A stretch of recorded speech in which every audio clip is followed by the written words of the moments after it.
Coming up on the program, we are one day closer to the ATL. We'll get an update on Georgia and Alabama preps being made right now. Plus, don't tell UCF there's a national title game in Atlanta. They think they won it. We'll talk about it with an expert.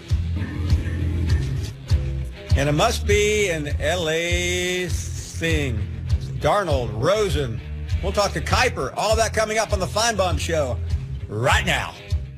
The weekend's full of surprises, from big upsets to rivalry. Call. Finebaum Show, Paul's on the roll. If he don't get the best of me, call Paul. Can I get an amen from you? He'll make sense of it all. Hey, at least we're rational. Yeah, but call Paul. Please don't tell my wife what's going on here in the afternoon. And we hope you're having a good day as this new year creeps along. Thanks for being with us. Let's get right to some of the bigger stories of this day. And if you're a college football fan, we begin the Big Three by talking about Alabama. Final preps for Georgia. Alabama getting ready to get on a plane and head. Marty Smith has been hanging out in T-Town. Alabama wide receiver Calvin Ridley is regarded by many as the best wideout in the country. And during the Sugar Bowl, he was able to stretch the field. That was a big question mark for the Tide entering the game. Would they be able to go vertical against a really good Clemson defense? Ultimately, he was able to do that, and the Tide offense benefited tremendously from that output. He told me on Thursday when we chatted, I'm going to have to do it again against Georgia if we're going to have that same level of success, have an opportunity to win the national championship. About Georgia, Ridley's younger brother, Riley, is on the roster. After the Bulldogs won the SEC championship, Calvin sent Riley a note. Congratulations. Awesome job. We'll see you again. Well, here they are. I asked if they'd had any conversations yet this week, and Ridley said, nope, and I'm not going to reach out to him. He's going to have to reach out to me. One last thing about Ridley, guys. In every single year at the University of Alabama, he's played in the national championship game. I asked him about, when he thinks about that, what do you think? And he said, it's just unreal.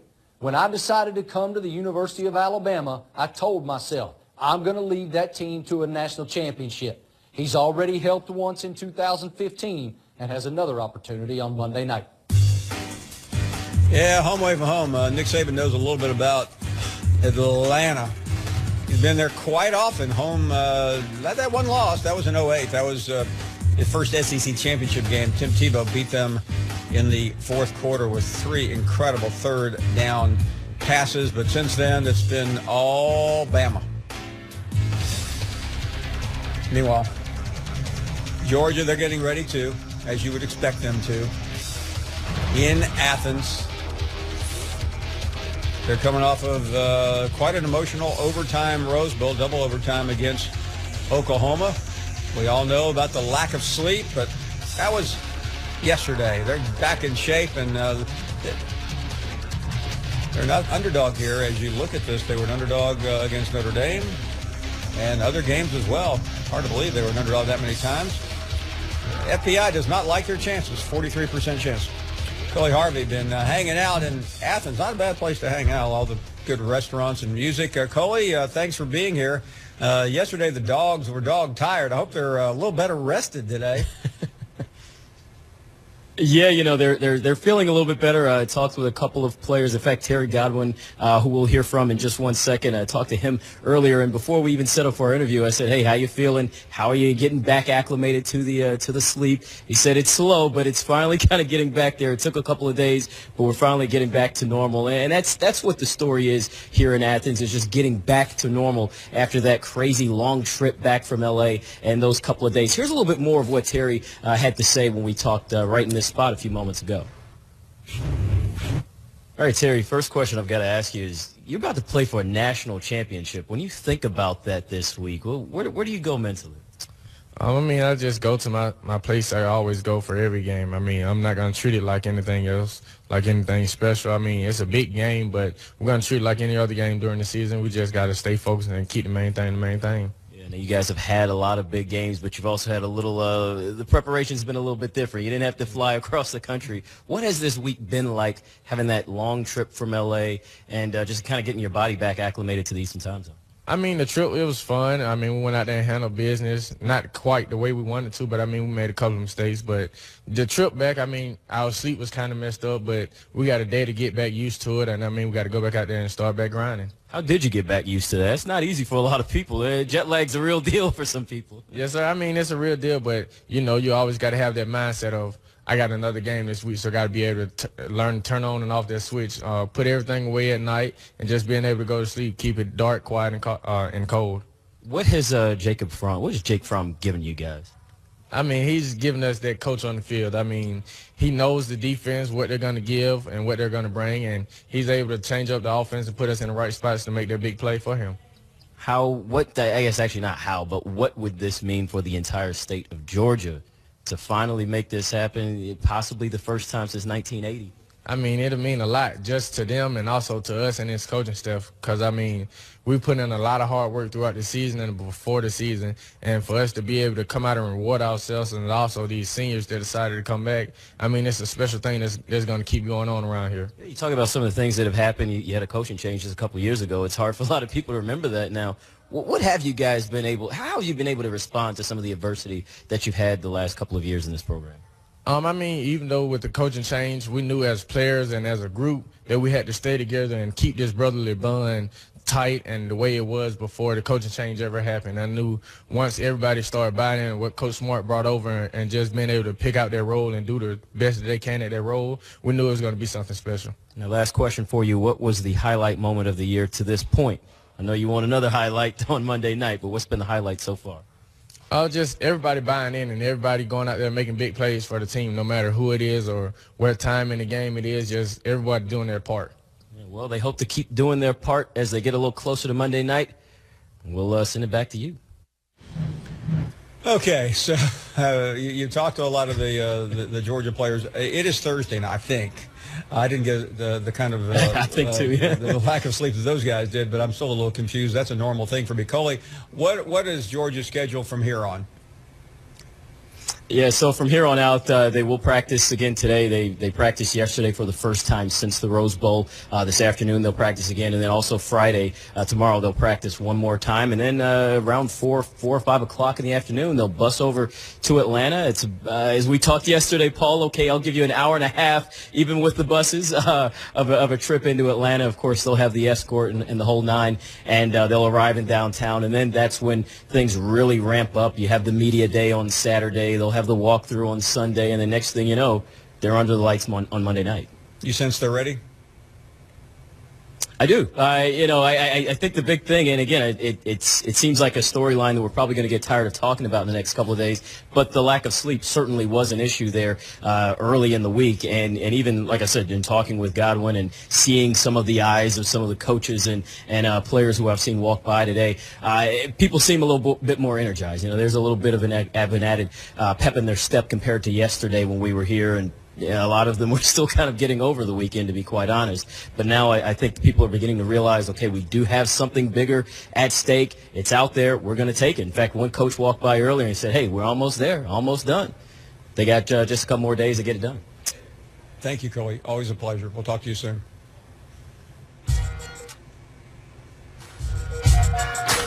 Third part of this trilogy. You've heard that before. UCF claiming a national championship. Yeah, they're going to hang the banner. They're going to Disney World, which, by the way, is not very far from their campus. Their AD's been all over the media today, yapping. So this is what they've done, in case you haven't heard about this story. They went 13-0 this year, the only FBS team to go unbeaten. Had only one win against a team ranked in the top 25. That's Auburn, or the FBI, I should say. They claimed Memphis twice as a monumental win, even though Memphis tanked down the stretch. FBS opponents want to combine 73-66 this season. That's unimpressive. But they are the national champions, according to the athletic director. Andrew, you live down there. You understand this a little better than we do. Help us explain why they are claiming a national championship. Well, first, Paul, I'm happy to save you a spot at the parade because I will be there on Sunday at the most magical place on earth. I know you're going to probably be at a location where there might be something bigger happening on Monday, but Andrea, look, let me interrupt. I'm thinking seriously about getting there just to show my face, and I'm not sure that's a smart thing safety-wise, but don't rule me out. Okay. Well, I've got a spot right next to me. I'll save it for you, and I'll get your name on that. But look, this is a big deal for UCF and for the folks here in Orlando. This is a young program. It's one that's been called a sleeping giant for many, many years, and the fact that they were able to go undefeated this season, this is something that Danny White wants to do to celebrate the players. The undefeated season, the only team in the country that was able to win all of their games. He feels that they were not judged the right way by the College Football Playoff Selection Committee. And so I think by doing this, they're opening up a dialogue. And really, that's what he wants. He wants a dialogue. He wants people to talk about the rankings, whether this is fair for any team in the group of five, whether any team in the group of five will have an opportunity to make a playoff, and whether the system should be changed moving forward to open it up to 8 teams and let a group of 5 team get a spot in there. So we're still talking about UCF here. It's Thursday, and so I think this is part of the genius, if you will, of what Danny White has decided to do here. Yeah, I mean, listen, I agree that there is a high level of branding involved, but I was on a program right before him about an hour ago on Outside the Lines, and I listened very closely. Andrew, you know him a lot better. I've never met him, so obviously I don't want to act like I know him, but I found his answers to be curious. It's one thing for Mike Bianchi, the columnist down there, to spout off. That's what newspaper columnists do. We both know that. But his answers for a sitting athletic director just didn't resonate. And when I think Ryan Smith asked him about could his team beat Alabama or Georgia, he said, well, that's not a fair question. Well, why not? I think his point in doing the banner is there have been a lot of teams in college football history, and he said this to me when I spoke to him. If you take the long view, a lot of programs have claimed national championships. And so why not us? Why not the fact that we were able to go undefeated and the fact that we were never given an opportunity to prove ourselves in the playoff because we were never taken seriously? The fact they were ranked behind 3 lost teams, they finished number 12, and yes, they got this opportunity to play Auburn in the Chick-fil-A Peach Bowl, and they proved themselves in that one. But whether or not they could beat these teams, I think is not part of the reason why they've decided to go with this national championship theme. They feel that nobody has taken them seriously. Even when they beat Auburn, nobody's taking them seriously. They say, oh, well, Auburn wasn't motivated. And they really want to recognize their players. They feel their players were slighted throughout this process, and they want to do something to show them that what they did is indeed remarkable, because it doesn't happen very often, no matter what level of play you're at. FBS, Group of 5, Power 5, FCS. It's very rare to have an undefeated season, and so I think he wants to celebrate these players, but also try and shake things up a little bit and maybe get toward an 18 playoff down the line. Andrea, on Sunday, it is going to be a great celebration. We all know that. The head coach of this team was Scott Frost. Will he be there? From what I've been told, the coaching staff, or the former coaching staff, will be leaving Orlando on Friday, and they will not be at the parade. Okay. A little strange that the head coach of the team won't be at the national championship parade. I'm not sure that's ever happened before, but maybe we'll have to look that one up. Andrea, listen, get a good seat. I know you probably don't have to pay to get in being a media member, but use that Disney discount if you have to. Love the cast member discount, Paul. And again, I'll be hoping to see you there. Okay. If I can get there, and I don't know why I can't, I'll be in Atlanta. It should be a straight shot. If you can alert Disney Global Security that I'm coming, I'm right now, based on the reaction from UCF fans, I don't feel that safe. They made a lot of threats. I'm sure they were just kidding, but they made them nevertheless. So hopefully we'll see each other Sunday. Okay, that'd be great, Paul. Thanks for having me. Good deal. Thanks. Again, there is very little else to say that hasn't already been said. But if you are legitimately celebrating a national championship, which the University of Central Florida is, then it does stand to reason that your head coach would be there. But he's not going to be there because he knows, because he's the head coach, that this is all a PR stunt. It's a great PR stunt. Congratulations to Danny White, who concocted this idea and has gone on national television shows like the one I just mentioned with a straight face, trying to shovel the propaganda that he is. My only objection to all of this is if you celebrate your championship, celebrate however you want, but don't belittle Alabama and Georgia for what they're doing. There'll be 35 million people watching Monday night. The President of the United States will be in attendance. That's the national championship. You guys in Orlando are the Peach Bowl champions. Congratulations. We'll talk about Rosen and Darnold. They're both coming out. If you haven't heard the news, Mel Kiper Jr. is coming up next.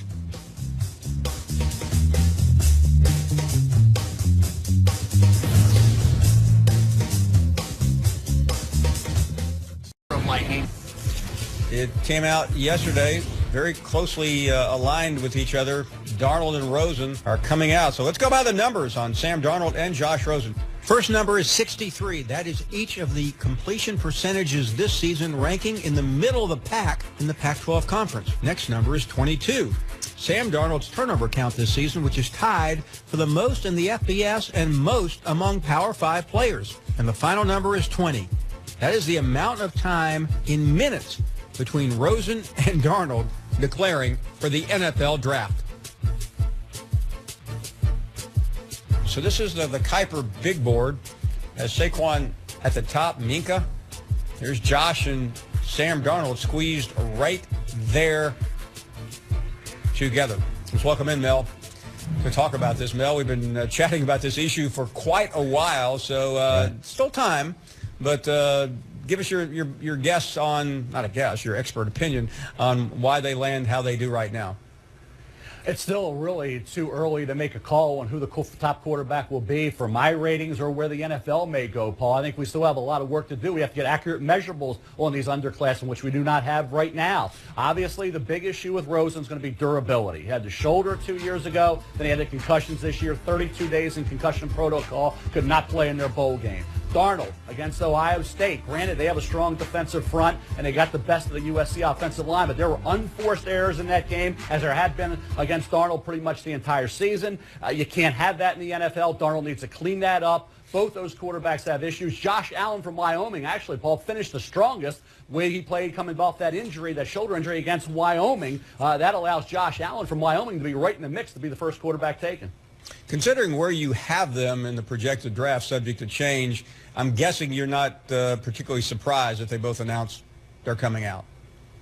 Yeah, Darnold, I thought, may think about going back. The offensive line was an issue going into the year. It was compounded by injuries. He lost his top two receivers. I thought with the emergence of those young receivers, the line should get better. We'll see what Ronald Jones decides to do, but there are always going to be backs in that stable for USC. I thought going back would help him. We saw Andrew Luck, we see Peyton Manning and others go back for another year, and it benefited them. So a little surprised Darnold didn't think more seriously about that and maybe even go back. But since he's in this draft, he presents a really tough evaluation, Paul, and I said this over the weekend. The happiest guy right now in the National Football League is John Lynch, and then Kyle Shanahan, the head coach GM of the 49ers. So they have their quarterback. They made the move to get Jimmy Garoppolo. They're much better off with Garoppolo than they would be with trying to evaluate and figure out these quarterbacks in the draft this year. Let me ask you if you're surprised by any other underclassmen coming out. You know, Paul, there's always guys that are a little iffy that are mid-round, but they do it for different reasons. I think of the elite group so far, I haven't seen any major surprises in terms of the guys that you thought would come out. It didn't. Some haven't announced yet what they're doing. They're waiting. But I think with the amount of underclassmen in this draft, it's going to make it where the combine workout again, because that's the first time, Paul. People think you know the height, weight, speed of these. You don't for underclassmen, and a lot of the first-rounders are underclassmen. So that combine, for the measurable part of it, is very important. A lot of guys think they run 4.4, then they run 4.6. So instead of being first, they become third or fourth. So you got to be really careful about overrating or putting a rating too early on some of these underclassmen until you get those measurables. It is interesting. I think, was it Davis is coming out from Auburn? Your thoughts on him? Certainly not a lot known about him, but I'm sure you know a lot.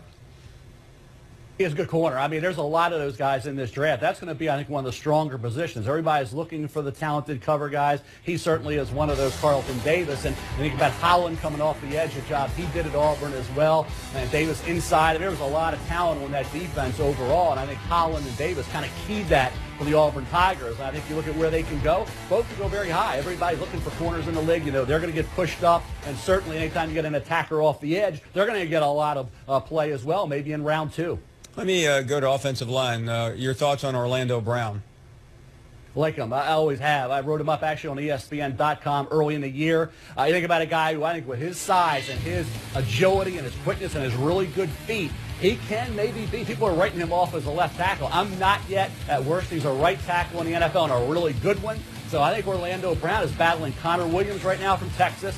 You think about where he will be. Williams probably somewhere early to mid-first round. And I think right now Orlando Brown is right up there as they are contributing as to the whole process as maybe being the first offensive tackle taken. How difficult is that specific position to identify? Because, I mean, you got obviously the Senior Bowl's coming up, other combines, but is that particularly difficult? It is, Paul, because you don't see them against quality pass rushers on a regular basis. You see them manhandle guys that aren't going to be playing in the NFL. You go back to Connor Williams. He was injured most of the year, and he came back, didn't play in the bowl game after he had come back. Early in the year, he had struggled against Maryland a little bit. Had some issues late in the year. So, you have to look at talent. You have to look at the ability of these kids, no question, but who they were matched up against. That's why all-star games for a lot of these offensive linemen really give you an opportunity to see them in that environment where they're challenged on every play by a good football player. That's why the Senior Bowl down in Mobile and all the all-star games allow these offensive linemen and defensive linemen to really, I think, solidify their grades. Let me ask you about Barkley. You have him right now, and I say right now because there's so much left before you make a final determination. But is there any sort of shift, or could there be, toward a running back? Because you don't see that very often, at least anymore.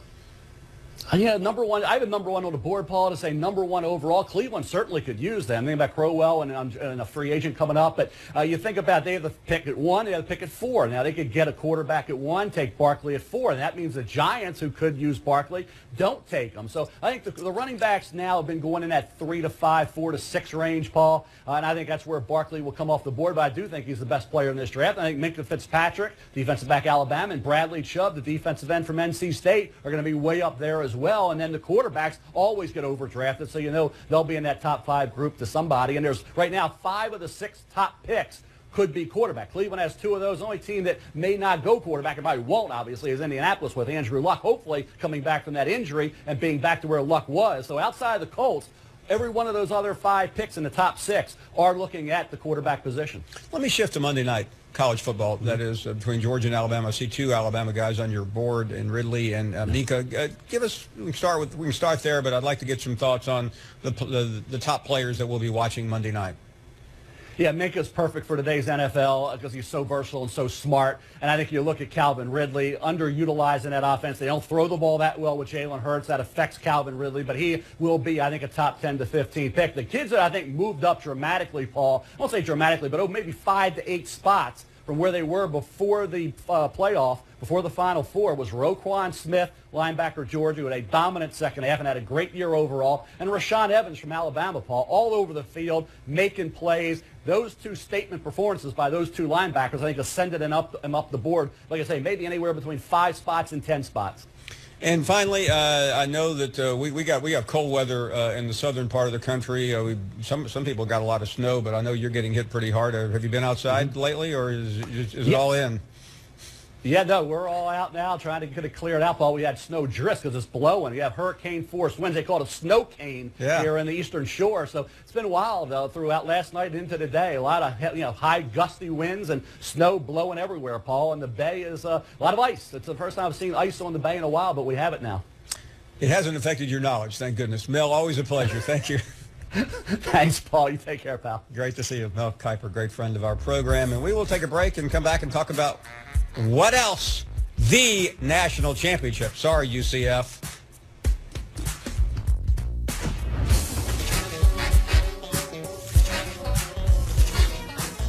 Third down passes, but since then it's been all Bama. Meanwhile, Georgia, they're getting ready to, as you would expect them to, in Athens, They're coming off of quite an emotional overtime Rose Bowl, double overtime against Oklahoma. We all know about the lack of sleep, but that was yesterday. They're back in shape, and they're not underdog here. As you look at this, they were an underdog against Notre Dame and other games as well. Hard to believe they were an underdog that many times. FBI does not like their chances, 43% chance. Billy Harvey been hanging out in Athens. Not a bad place to hang out. Ridley said, nope, and I'm not going to reach out to him. He's going to have to reach out to me. One last thing about Ridley, guys. In every single year at the University of Alabama, he's played in the national championship game. I asked him about, when he thinks about that, what do you think? And he said, it's just unreal. When I decided to come to the University of Alabama, I told myself, I'm going to lead that team to a national championship. He's already helped once in 2015 and has another opportunity on Monday night. Yeah, home away from home. Nick Saban knows a little bit about Atlanta. He's been there quite often. Home, not that one loss. That was in 08. That was his first SEC championship game. Tim Tebow beat them in the fourth quarter with 3 incredible.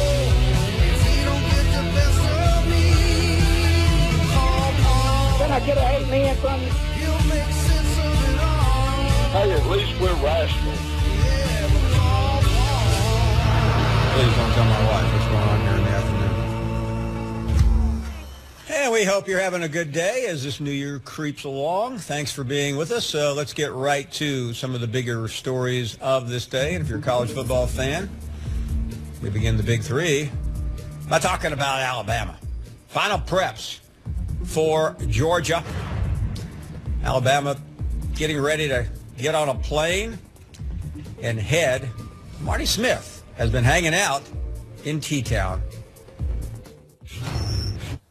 Alabama wide receiver Calvin Ridley is regarded by many as the best wideout in the country. And during the Sugar Bowl, he was able to stretch the field. That was a big question mark for the Tide entering the game. Would they be able to go vertical against a really good Clemson defense? Ultimately, he was able to do that, and the Tide offense benefited tremendously from that output. He told me on Thursday when we chatted, I'm going to have to do it again against Georgia if we're going to have that same level of success, have an opportunity to win the national championship. About Georgia, Ridley's younger brother, Riley, is on the roster. After the Bulldogs won the SEC championship, Calvin sent Riley a note. Congratulations. Awesome job. We'll see you again. Well, here they are.